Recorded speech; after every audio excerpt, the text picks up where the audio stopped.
Welcome to Moments with Marianne. This is your host, Marianne Pastana, and I am so excited to be celebrating 10 years of meaningful conversations with you. As we step into our new primetime hour, it's such an honor to share this exciting new chapter with you.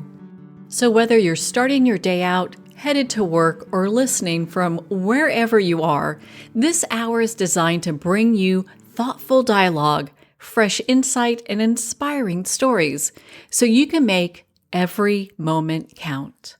So thank you for being here with me today, and let's dive in. We're here today with special guest, Dr. Lee Long, who's here to share with us his hot #1 best-selling book, Wait, Where Am I in This? Are you ready to unlock the hidden strength in your toughest moments? Well, today's guest is here to share with us just that. Recently featured on The Kelly Clarkson Show, Dr. Lee Long is an internationally respected therapist and clinical leader with nearly 30 years of experience helping people heal from depression, trauma, and emotional pain. As CEO of Restoration Counseling, he's known for blending clinical excellence with warmth, humor, and deep relational care. So welcome to the show, Dr. Lee Long. Well, thank you. Thank you for having me. Well, what an honor it is to have you here and to talk about your multiple #1 best-selling book, Wait, Where Am I in This? Congratulations. Thank you. I have been so humbled and so excited to see what has come from this book launch. Well, your book definitely has people talking. So what does Wait, Where Am I in This mean? Well, we live in a world where we are pretty divided, and we tend to focus outside of us. We try to change our environment. We are looking for other people to change to suit where we are. But in reality, it's a call to be introspective. And if you think about one of the very first stories in the Christian faith is the story of the Garden of Eden. And you have Adam and Eve, and as the story goes in the Christian faith is you have Adam and Eve who are in this garden, and there's this tree of this knowledge of good and evil. And they eat from this tree, which they were told not to. And God's first question to them was, where are you? And this book is founded on the principle of understanding, where am I in this moment? It's a call to introspect. Rather than focusing externally, rather than looking at other people and how we can change them, it shifts everything back to us, because you move from reacting to life to responding from a grounded place with influence rather than this illusion of control. What a great example. Do you have another example you can share with us so people can really understand how this works? Sure.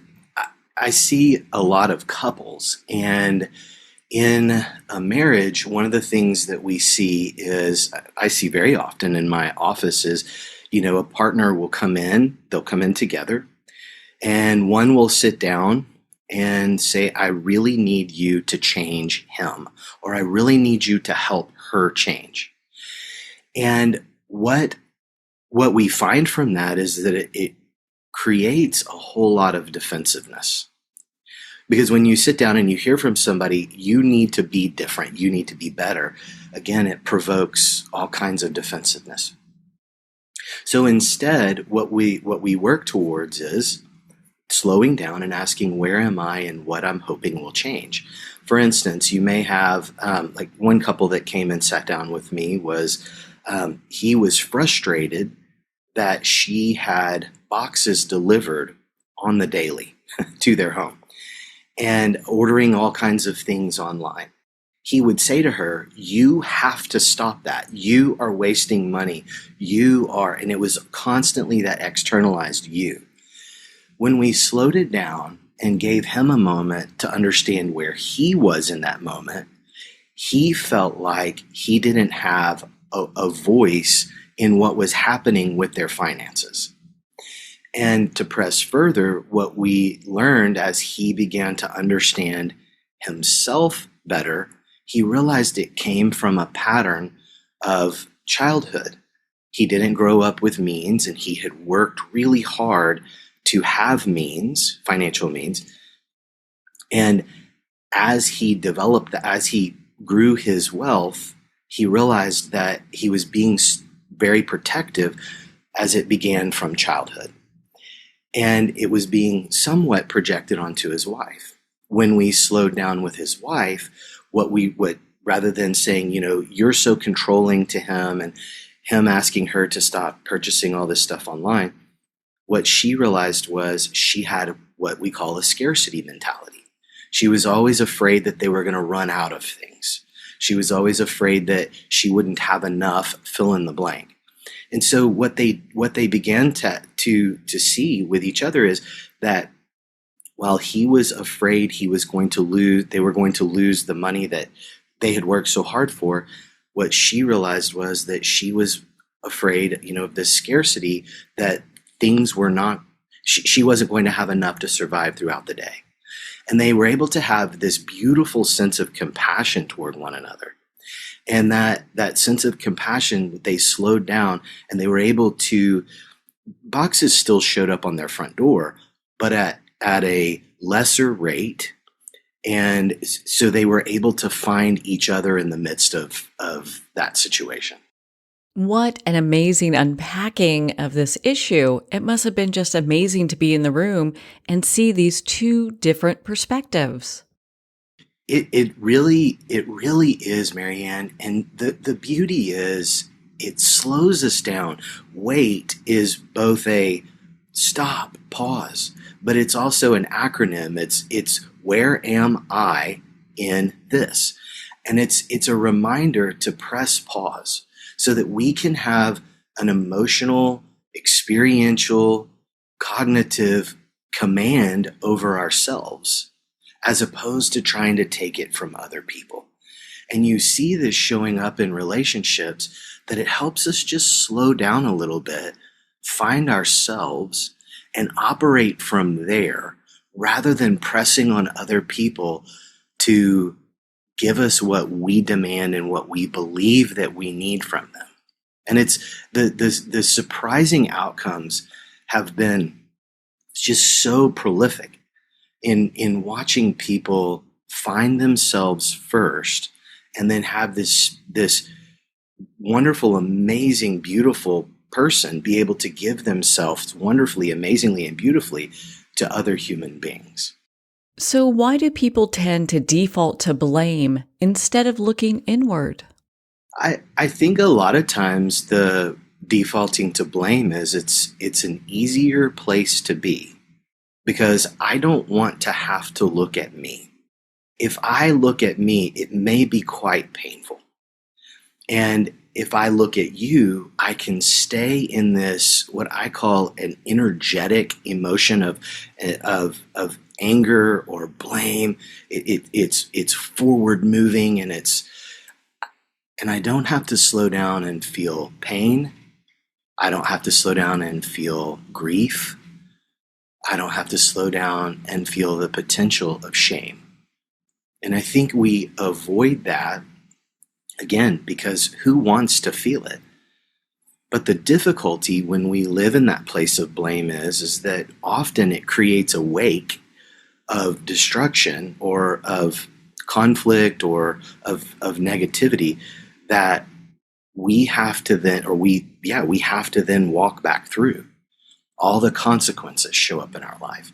And so I think that, the blame may be easier to sort out in the moment because I don't have to feel all of my emotions.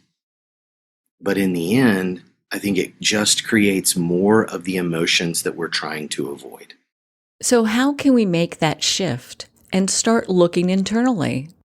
I think it's quite frankly as simple as asking yourself, where am I in this?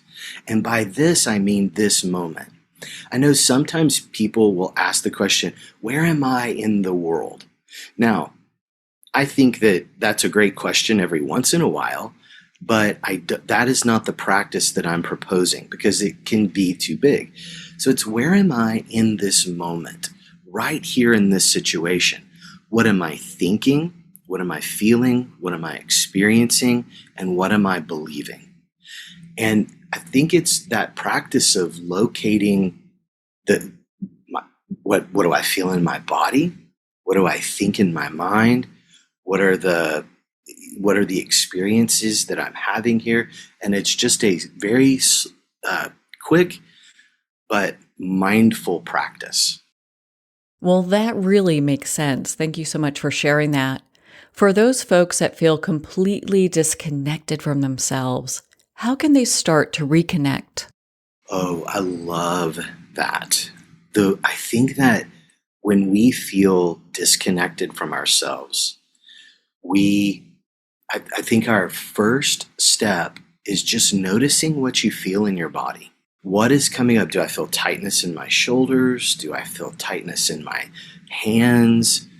Am I finding that one of the things, Marianne, that I find is that we tend to hold our breath when we're stressed. And so it's, how is my breath? Am I breathing with a pattern? Do I find myself holding? But it's really just evaluating where I am in my body. And then it's okay, what are these thoughts that are coming up? What are these feelings coming up? I have some people who are awakening this practice in their life, and they carry a feelings wheel. And you can get one of them. You can look online and find one. And they look at those feelings and think to themselves, I don't know what I'm feeling. So they look on the wheel and try to discover what is it that they're experiencing. So I think it's just the practice of slowing down and the wait. Definitely don't push past pause. And then it's the where am I in this moment, this situation? Thinking, feeling, believing, experiencing. You mentioned something earlier that I'd like to dive into, and that is patterns. So, how can someone recognize these patterns that happen in our lives, and how do we stop them? I think that the patterns in life, we recognize them by first having self-awareness, that we begin to see the pattern because it's the same emotion, same same outcome, different people. And we start to see that, gosh, every time someone says, a particular statement to me, like, why did you do that? I tend to have the exact same response. And it's that self-awareness of asking, where am I in this? Every time I hear that, I feel shame. I feel pain. And the way that we begin to work through that and to hopefully stop those patterns or change those patterns is to think through, okay, where did that come from? Where did I experience that emotion? And in understanding where I experienced it, where it came from, I then can slow down and start asking myself, okay, what is my desired outcome for my behavior? What is it that I want to portray or experience here? And then it's a matter of walking through that and changing our behaviors as we go through those various experiences. I've often heard people say that I'm dating the same type of guy, or this keeps happening to me at work. So is all of this a little red flag that we should look within? Yes. If we're finding ourselves responding the same way to our boss, and it's the first boss, it's the second boss, it's the third boss. If we find ourselves dating, like you said, this brilliant example, the same guy, if we find ourselves with the same friend group, even though it's a pack of different people, it's really truly discovering, where am I in this? What is it that I'm looking for? And at some point, it's believing, it's uncovering, do I believe that I'm worthy of being treated better than I'm being treated currently. Thank you so much for sharing that. That's definitely something we should be aware of. One of the things your book dives into is control illusion. What is that, and how does that impact relationships? So, the control illusion is believing that we have control over the environment. It is believing that we can force other people to change, to do things differently. I mean, I think about, parents with teenagers, and, the belief is that we have control over those teenagers' lives. And quite frankly, we don't. We have influence at best. And you, the thing that parents tend to press into, and look, I'm going to confess, I'm guilty of the same thing. We want specific things for our kids. We want specific things for people that we love. And we believe that if they would just choose, our loved one would just choose this college, they would be so happy. And so we press and we push and we do things that, quite frankly, in the end of the day, are very straining to the relationship. But if we can step back from the control illusion, we can see that, we can observe where our influence is. And in the analogy of the teenager, it's the idea of asking the teen, "Hey, what's going on with you? Are you, let's say that they're choosing what college that they hope to go to." I see a lot of this right now where parents are really pressing for, "I really want you to go to this college." And that teen it really is that teen learning where their control is. So the parents, in the whole control illusion, it's stepping back and asking the teen, "Hey, what is it that you're looking for out of a school?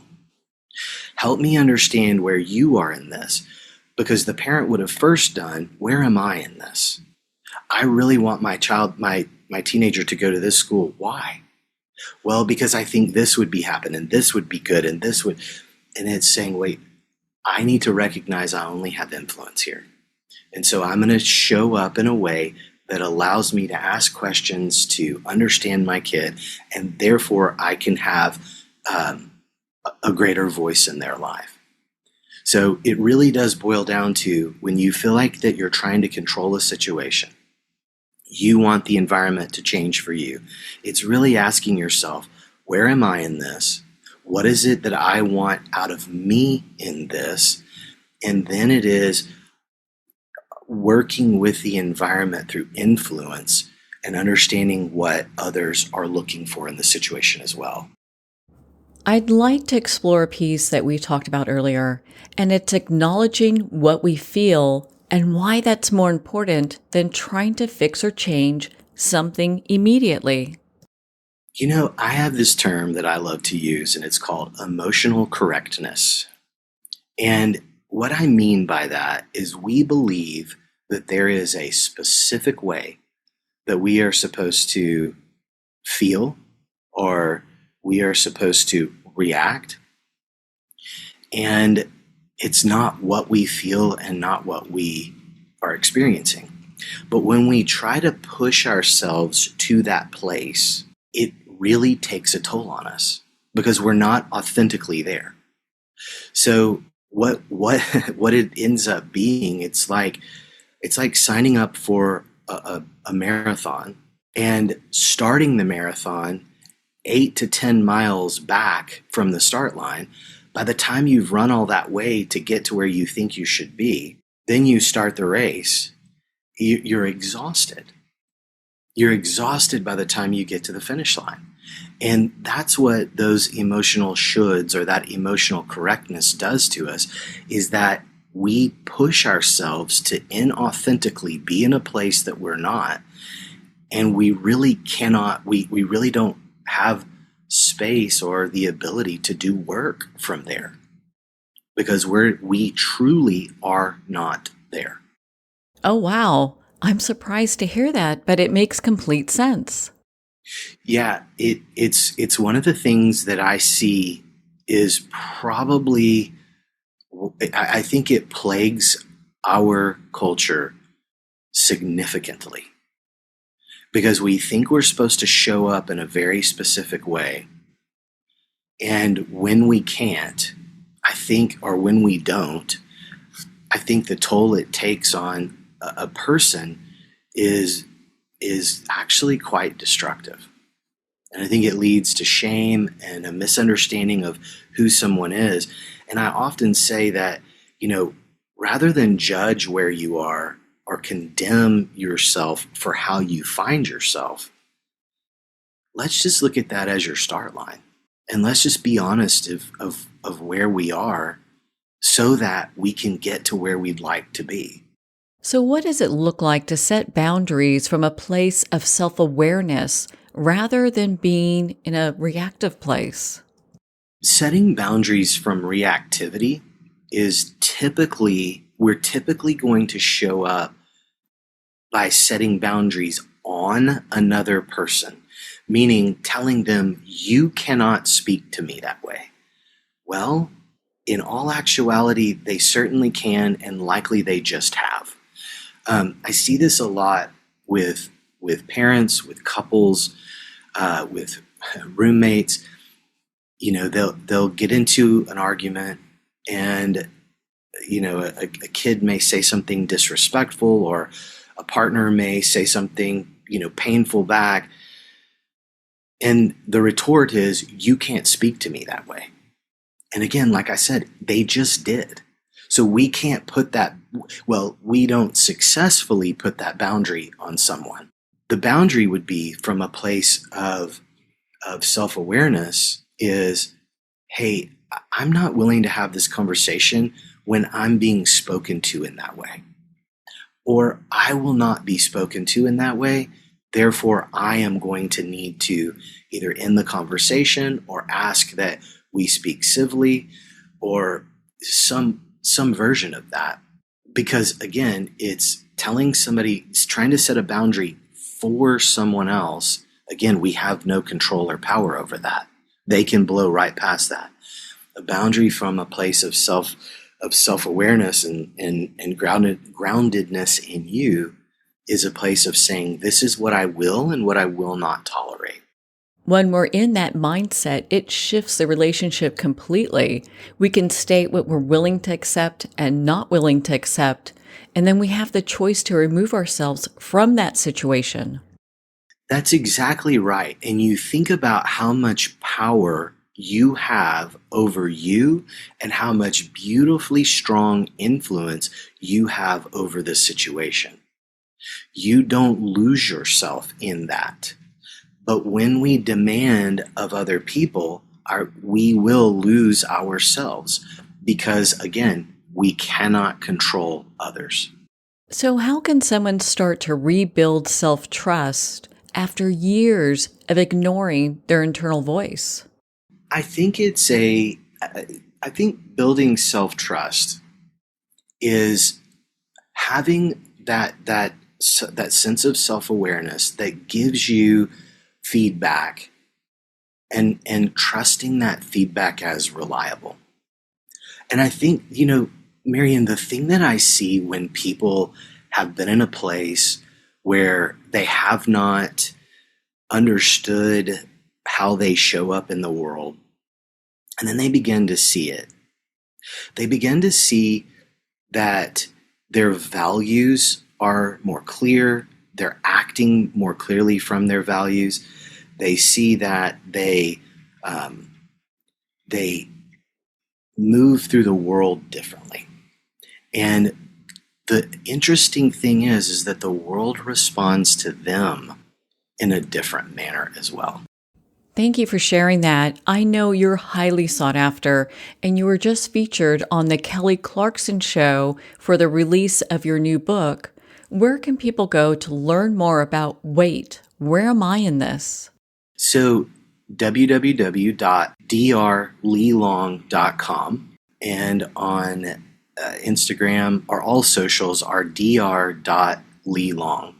Well, congratulations on your new release. And Dr. Long, thank you so much for taking the time to be on the show with us here today. Marianne, thank you so much for having me. It's always a pleasure.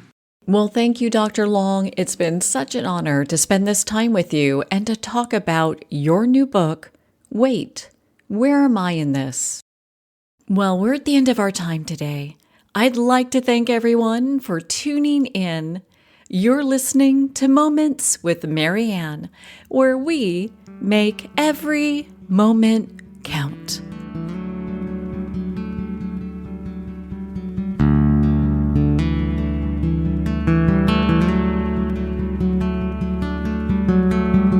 In a single moment, your life can change. Moments with Marianne is a transformative hour that covers an endless array of topics with the best of the best. Her guests are leaders in their fields, ranging from inspirational authors, top industry leaders, and business and spiritual entrepreneurs. Each guest is gifted and a true visionary, a recognized leader in her own work, and while teaching others to develop, refocus, and grow, Marianne will bring the best guest and sometimes a special surprise. Don't miss this. You never know just which moment will change your life forever. Make sure to tune in and visit momentswithmarianne.com for more information.